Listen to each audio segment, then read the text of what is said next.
Primeira carta de Paulo aos Coríntios,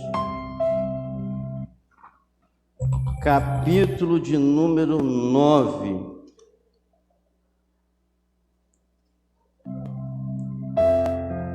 A gente tinha parado mais ou menos no versículo 15, é isso mesmo?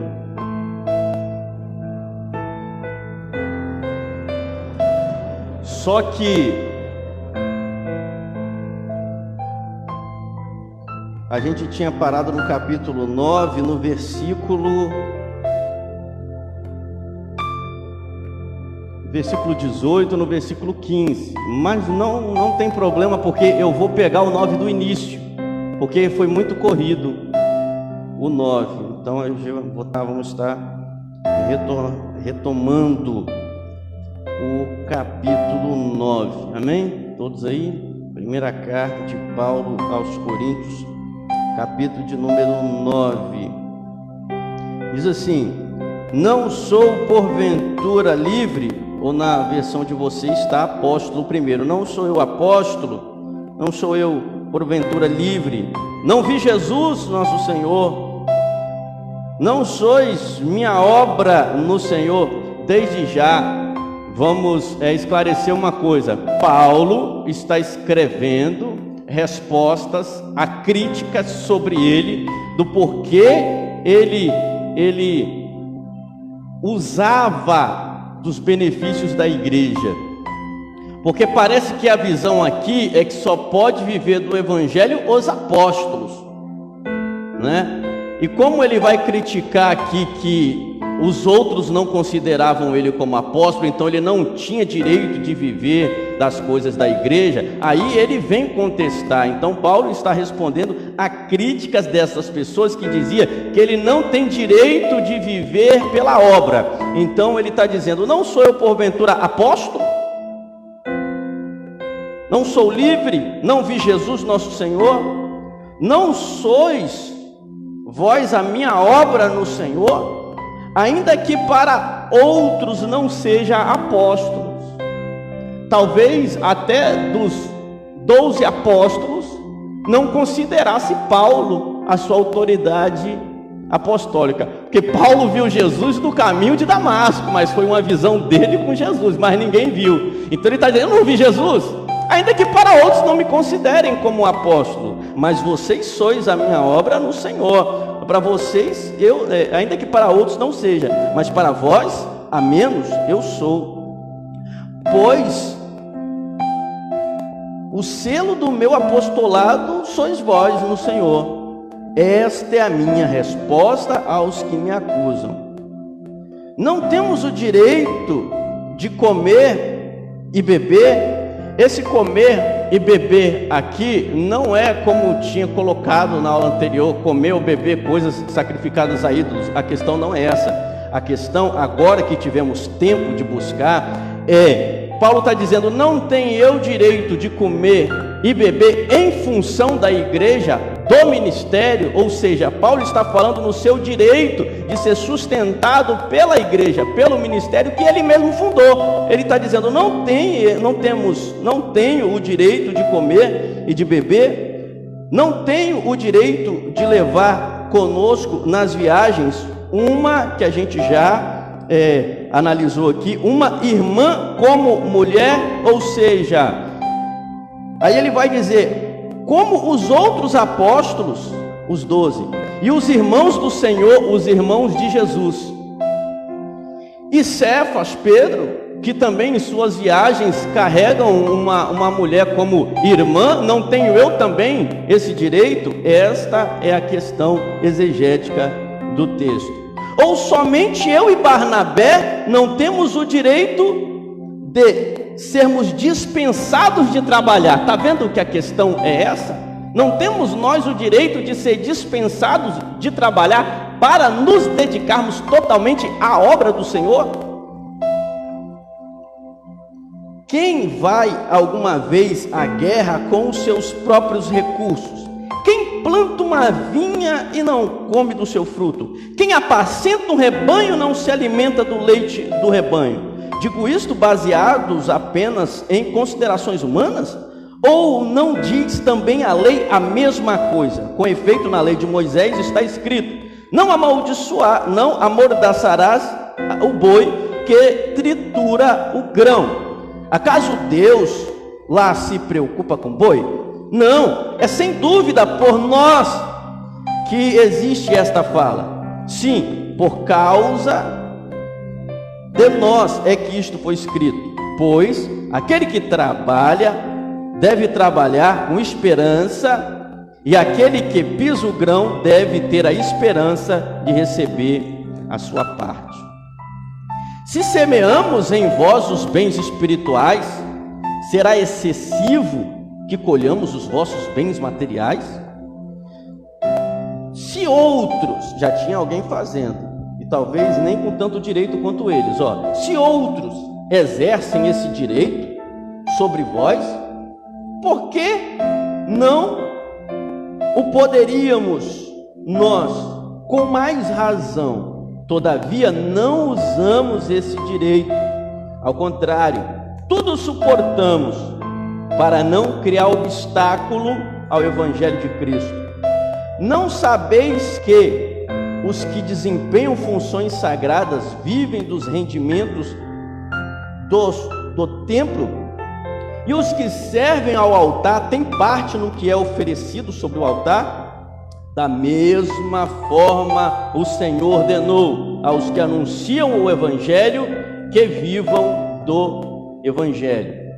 Da minha parte, porém, não me vali desses direitos. Está vendo que Paulo, na verdade, ele tinha esse total direito, mas ele é provavelmente o único, que ele fez isso para até mesmo um orgulho próprio, Paulo está querendo dizer: se um dia acontecer algum tipo de escândalo nessa área, eu sou um dos que estou livre, porque eu tendo esse direito, eu tenho orgulho de dizer que eu não me vali desse direito, Então, isso é uma coisa totalmente particular de Paulo.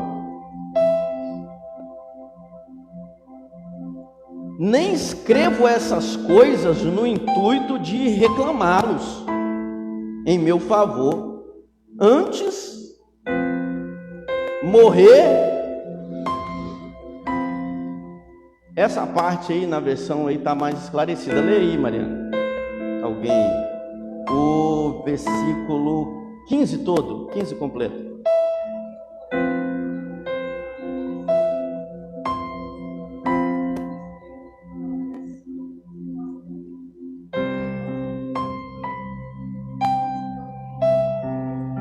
Isso.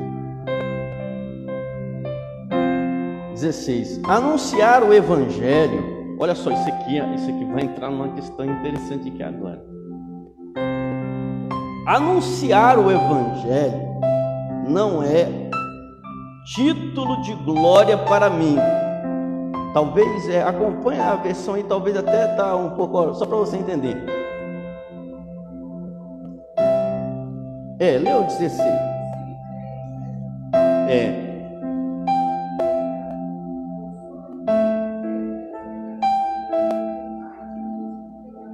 Isso.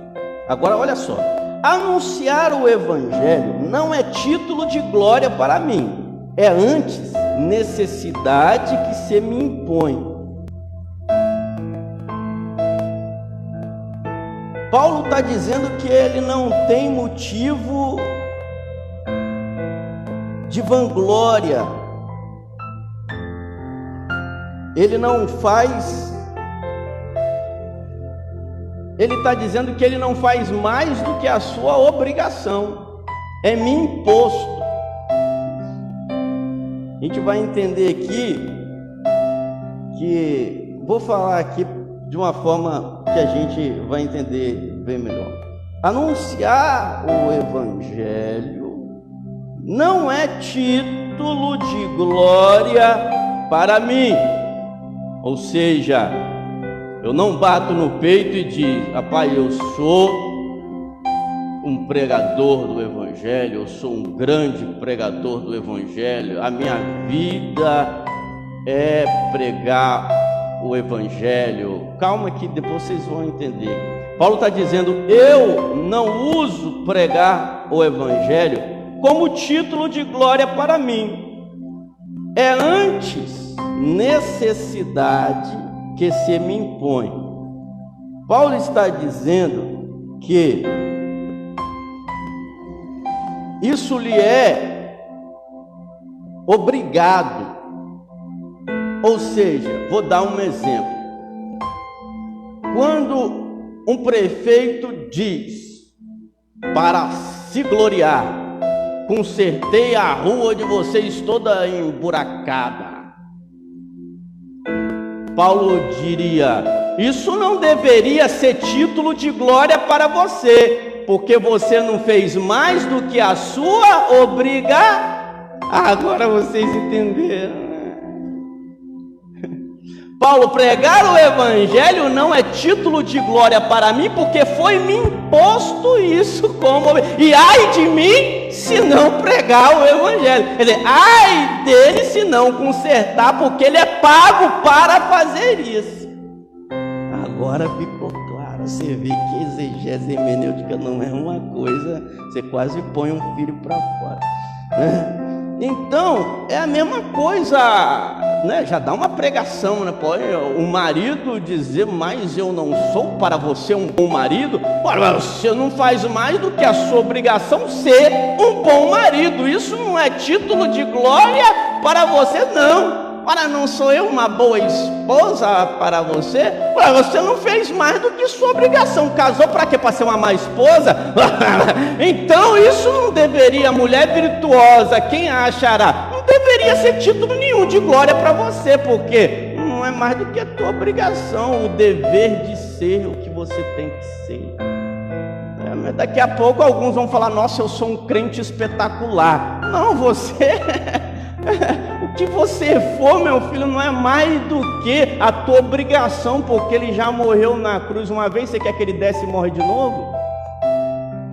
Tem pessoas que ficam buscando motivo para ser bom em alguma coisa, como se Jesus estivesse devendo para ele alguma coisa. Jesus, tipo assim, ele precisa descer de novo e morrer para você sentir motivado de fazer alguma coisa? Ele precisa morrer de novo para você entender o que você tem que ser, o que você tem que fazer? Ele tem que ensinar tudo de novo ou não ficou? Vai lá, assiste a Paixão de Cristo lá para ver se você entende de novo, com Mel Gibson. Para ver se aquilo ali não foi o suficiente para você, precisa ele descer, passar por tudo de novo, para você entender a importância da obrigação daquilo que você tem que ser e fazer? Ai de mim se não anunciar o Evangelho. Agora a coisa interessante no 17. Se eu o fizesse por iniciativa, não, lê a versão aí, que depois eu vou pegar a versão aqui, 17. Se o faço de livre vontade, tem um galardão. Se concentre.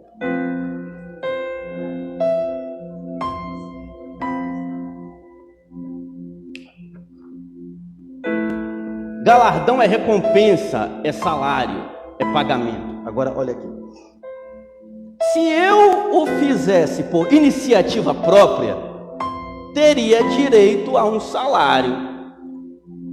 Mas é uma coisa que me chamou a atenção, porque eu comecei a raciocinar, a refletir, a pegar esse texto ao pé da letra e entender. É como que tem gente que se oferece a ser, né? Como tem gente que se oferece, né? Vamos colocar, né, no pé da letra aqui, né? Paulo praticamente está dizendo que vamos colocar assim, Deus é Senhor, Deus é patrão. Aí você chega assim para, como se você botasse um currículo, né? Você está se oferecendo seus serviços para trabalhar. Então você teria direito a um salário, né?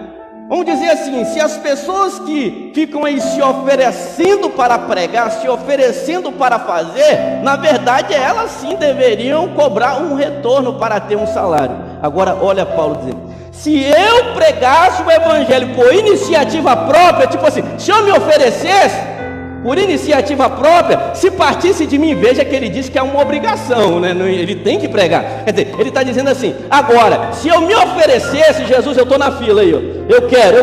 Se eu me oferecesse, então eu deveria ter salário. Mas, já que eu faço por imposição, desempenho um encargo que me foi confiado. Sabe o que eu lembrei? Do vídeo de ontem, quando no chamado de Mateus, está na Bíblia, chamado de Mateus, Jesus falou, não foi Mateus que se ofereceu, tá vendo? Por iniciativa própria, Jesus falou: vem, siga-me. Mateus levantou e seguiu na hora. Mateus não perguntou: eu vou, mas qual é o meu salário? Quanto que eu vou receber? Por isso que Paulo falou: se eu faço por imposição, desempenho um encargo que me foi confiado. Lá na grande comissão, quando ele diz, ele impõe, ele não pede, ele dá ordem: ide por todo mundo, pregai o evangelho. Deus não te pediu, não, ele mandou. Deus não pede, ele manda, ele é Senhor. Então me foi imposto como encargo, porque ele confiou em mim. Então, se hoje eu faço o que eu faço, não faço porque dependo ou não dependo de salário, mas eu faço porque Deus confiou em mim. Porque se depender só de salário, você para de fazer, porque ninguém trabalha de graça. Pegou a visão?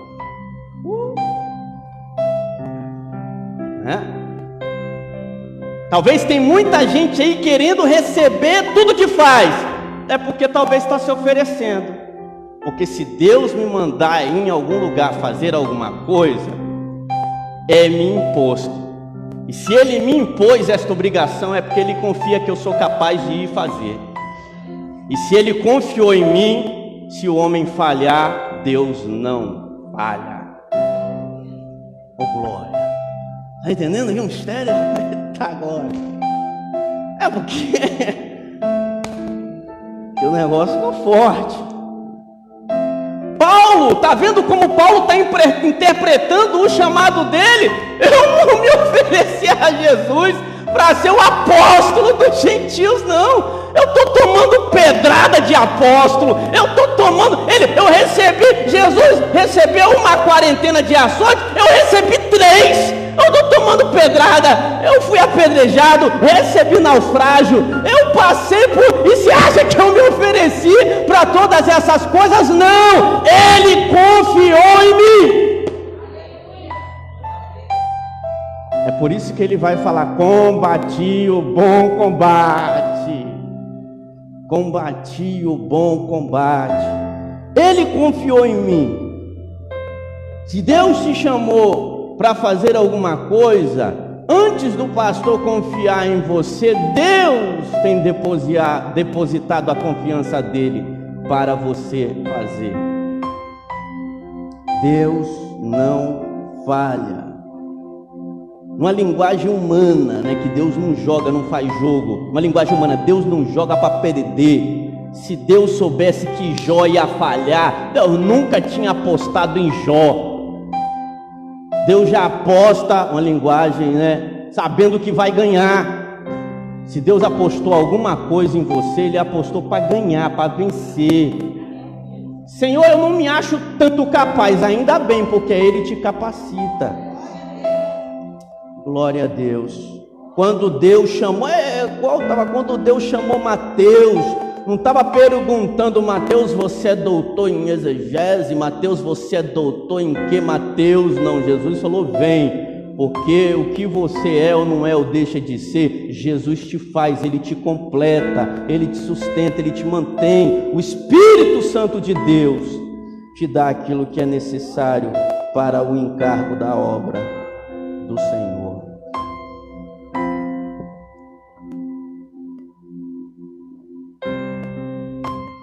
Confiado, 18.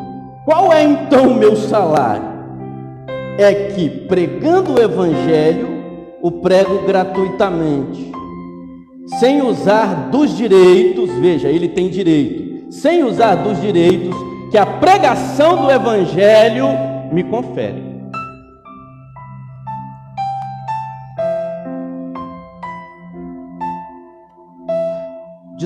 Ainda que livre em relação a todos, fiz-me servo de todos, a fim de ganhar o maior número possível.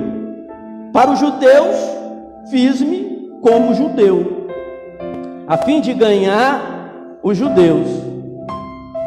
Para os que estão sujeitos à lei, fiz-me como se estivesse sujeito à lei. Porque a gente vai ver Paulo lá na frente, não é uma contradição. Ele diz que circuncisão não vale nada, mas depois ele manda o camarada se circuncidar. Paulo não está indo contrário à sua própria palavra. Eu me fiz para ganhar eles. Se bem que não esteja sujeito à lei, para ganhar aqueles que estão sujeitos à lei. Para aqueles que vivem sem lei, fiz como se vivesse sem lei, ainda que não vivia sem a lei de Deus. Veja que Paulo também não está anulando, não está usando Jesus para anular a lei de Deus. Veja que ele está falando, ainda que sem lei, fiz-me sem lei. Mas não é que ele estava perdido no mundo, não. O cara aí não obedece ninguém, é sem lei. Aí não interpreta e fica igual um maluco para lá e para cá. Não é que Paulo, sem lei, ainda que não viva sem a lei de Cristo. Pois estou sob a lei de Cristo, para ganhar os que vivem sem lei. Para os fracos, fiz-me fraco, a fim de ganhar os fracos. Tornei-me tudo para todos, a fim de salvar alguns a todo custo. Isso tudo eu faço por causa do Evangelho, para dele me tornar participante. O que eu acho incrível é que Paulo, se ele precisasse renunciar a alguma coisa em prol do Evangelho, ele renunciava. Se ele precisasse renunciar a alguma coisa para ganhar alguém para Jesus, ele renunciava. Se ele precisasse renunciar a alguma coisa para proveito do Evangelho, ele renunciava. E tem gente que não renuncia nada.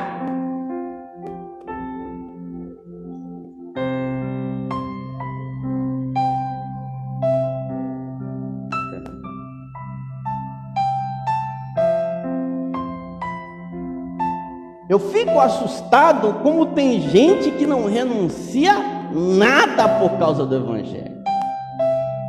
Você não precisaria renunciar nada, só o orgulho estava bom. Você não precisa renunciar muita coisa não, renuncia só o seu orgulho. E fique humilde, servo obediente. Nossa, já é uma grande renúncia. Mas parece que para ser humilde, servo obediente, tirar o orgulho, parece que você quer que tire um braço seu, menos isso. Não, tire, igual o João Batista, que arranque a minha cabeça, só não arranque o meu orgulho, que obedecer dói.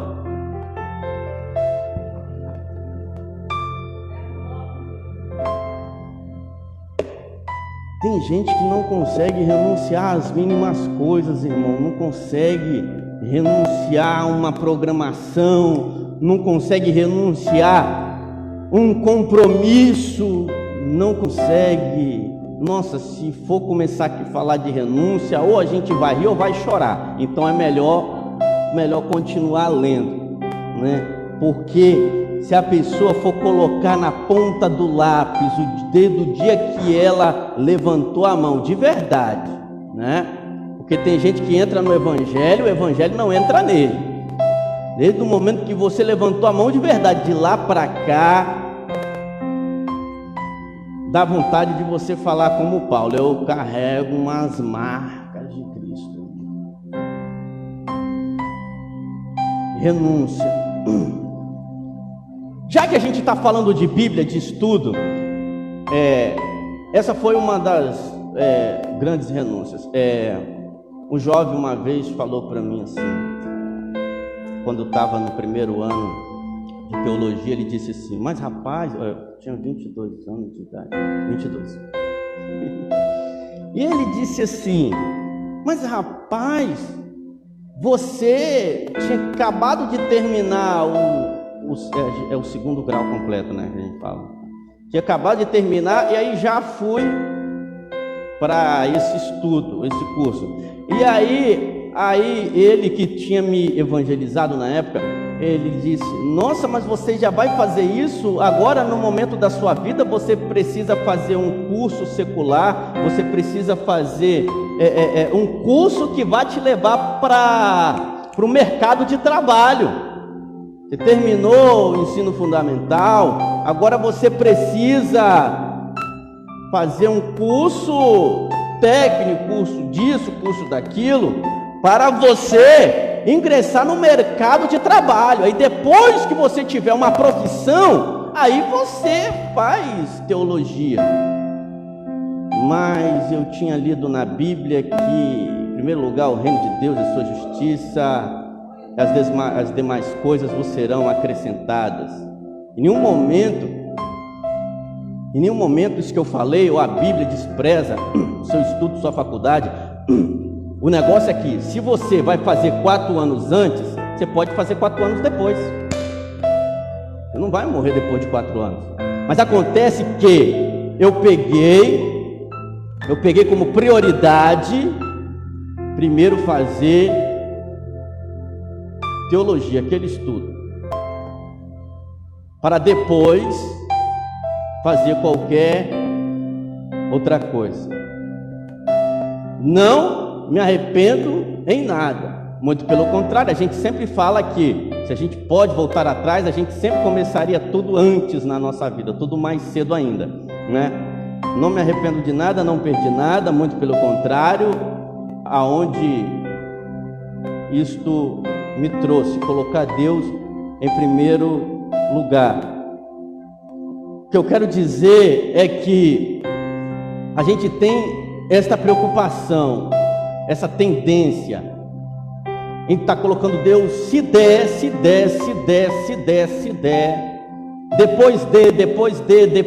depois de, e a gente vem no culto e canta Deus em primeiro lugar, Deus é prioridade na minha vida, Deus primeiro de tudo. Aí Deus está lá dizendo: não, sério isso?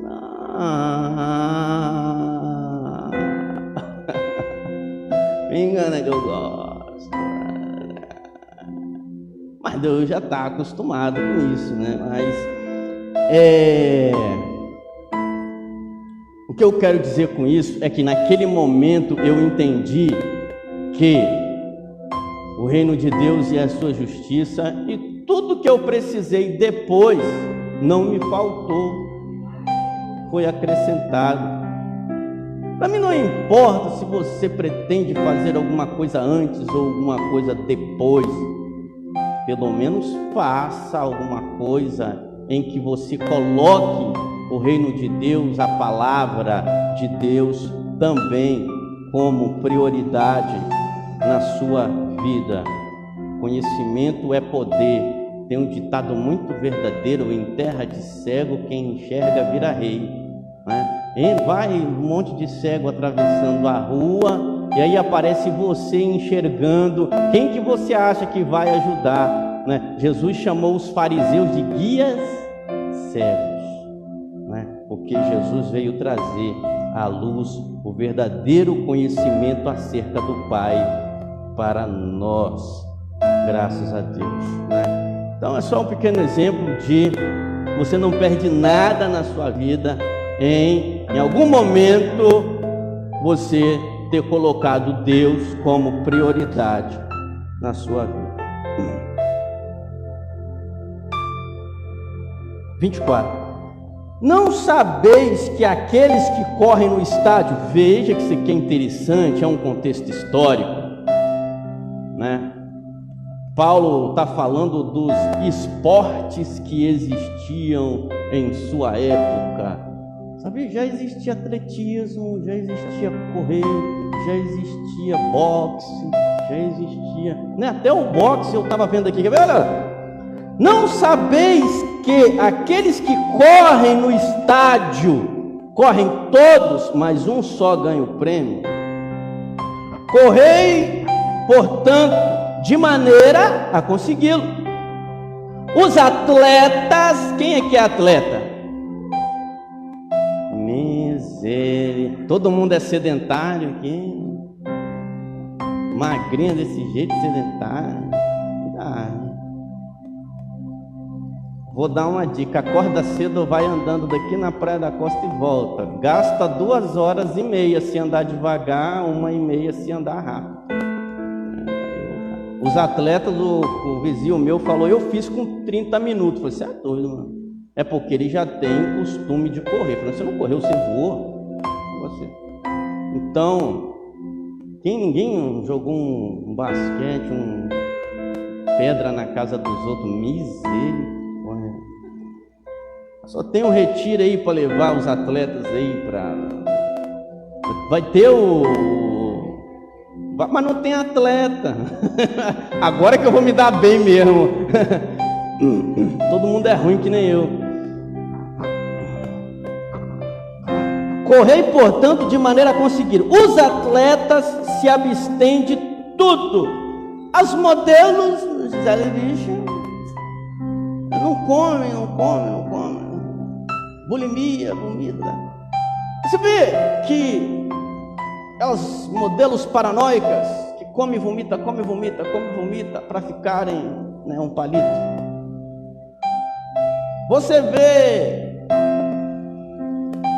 um atleta de futebol, isso aí é os do Corinthians, que entende de... O atleta eu nem olhei para cá, né? Falei, atleta, nem olhei para cá.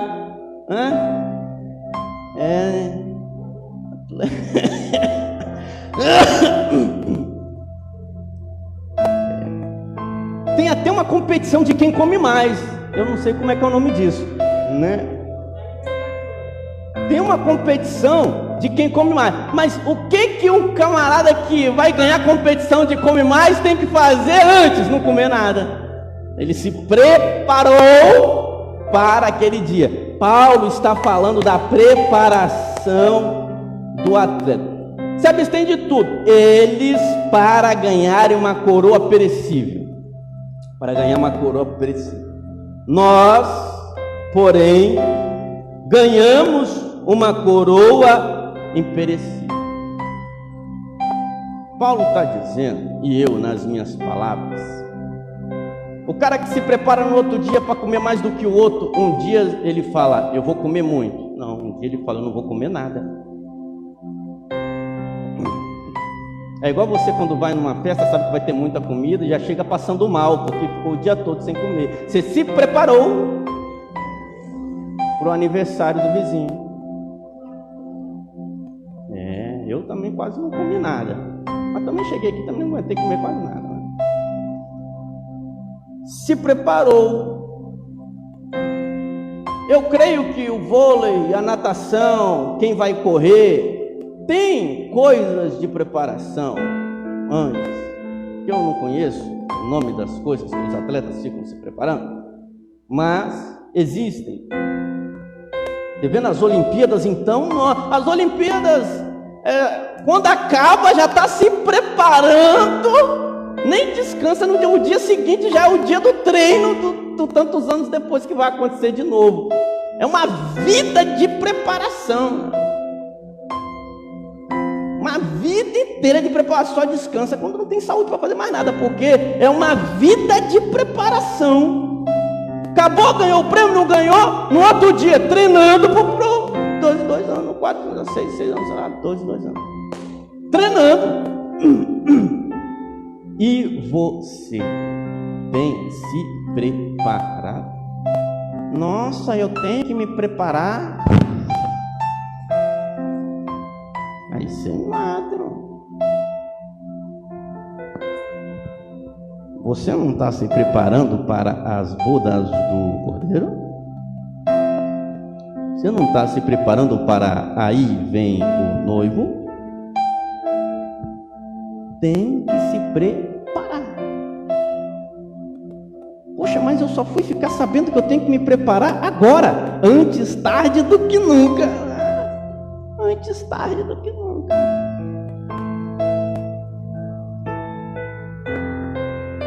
Quanto a mim, é assim que corro, não como incerto. E é assim que pratico, gostei da versão aqui, pugilato. Aí tá como? Golpes no ar. Que você vai buscar pugilista é o boxeador. Já tinha boxe na época. Todo mundo quebrando a cara, todo mundo os gladiadores, é só ver o filme, né? Já tinha, então, esporte. É assim que pratico o pugilato, ou seja, o boxe, não como quem fere o ar. Ou seja, Paulo, eu não estou correndo igual um doido, porque eu não sei onde é que eu vou chegar. O meu destino não é incerto, não estou dando soco no ar. Trato durante o meu corpo e reduzo a servidão, a fim de que não aconteça que, tendo proclamado a mensagem aos outros, venha eu mesmo ser reprovado.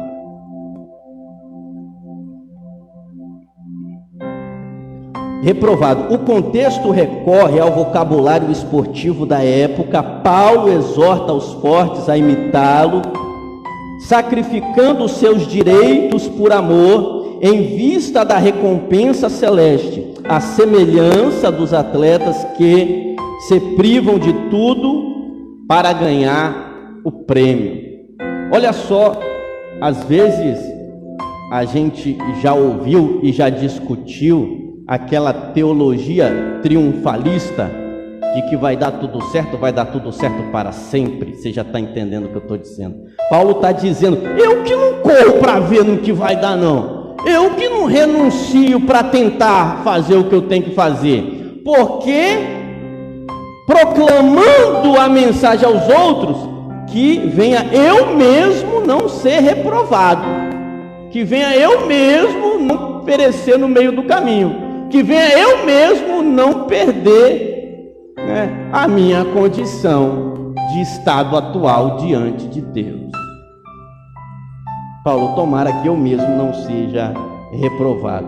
Então foi bom a gente repassar o 9 todo, e é 5 para as 9. Vamos ficar de pé.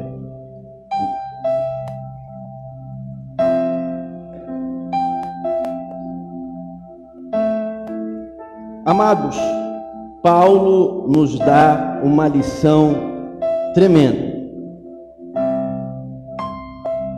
Praticamente para até criança entender, Paulo está dizendo, se o céu é importante para você, se você quer alcançar o céu, você tem que renunciar tudo aquilo que está impedindo você de alcançar. Assim como um atleta, para ganhar um prêmio na terra, que vai morrer e vai ficar tudo aí, o nosso prêmio é eterno, é incorruptível. Então, se um atleta quase morre para tentar ganhar uma coisa que vai ficar na terra, imagine nós que temos que lutar por uma coisa que não vai ficar na terra, o bicho não vai comer, uma coisa preciosa, eterna. Foi pago um alto preço, um preço de sangue. Ele nos comprou, Paulo já falou isso, ele nos comprou. E quem compra é aquele que manda. Quando você compra o produto, chegou em casa, o dono já não manda você, quem manda naquele produto é você. Paulo está dizendo que eu me fiz servo de todos para poder chegar a ganhar alguns. É porque tem gente ruim mesmo, gente ruim no meio do caminho mesmo, alguns. Mas a melhor coisa que você pode fazer naquele grande dia fiz tudo que eu pude fazer. Fiz o máximo que eu pude fazer, nas condições e nas ferramentas que o Senhor me deu. Não importa se você ganhou 1, 2, se você fez isso. Se Deus ouvir que você fez tudo que você pôde fazer e não tinha mais nada que você pudesse fazer nas condições em que você se encontrava, Deus vai dizer: vindes benditos do meu Pai. E eu diria: obreiro aprovado. Amém? Vou passar. Deus abençoe você que está em casa. Deus abençoe a tua vida. Continue nos acompanhando. Continua compartilhando essa mensagem. Se for importante para você, vai ser importante para mais alguém. E Deus abençoe. Na próxima quarta-feira, se Deus quiser, nós daremos continuidade ao estudo. Amém.